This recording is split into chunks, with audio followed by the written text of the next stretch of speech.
Está buenísimo, después de tantos años, volver a Río Gallegos, increíble, sin lugar alucinante. Y hoy cuando estábamos acá dando una vuelta, nos acordamos de la primera vez que vinimos con Animal a un colegio, hace muchos años, y a un colegio que me acuerdo que era un lugar muy largo y estaba lleno de gente, estuvo buenísimo.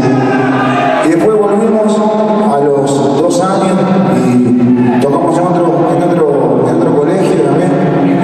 Fue alucinante, no me acuerdo, los nombres no me acuerdo. Me lo dijeron hoy, pero no me acuerdo, yo tengo memoria de... Pero nada, lo bueno es que después de muchos años podemos estar nuevamente acá, en una fiesta, que estemos tocando gratis, que eso está buenísimo, una banda de metal tocando gratis en Río Gallegos, creo que es nunca. Eso se lo debemos a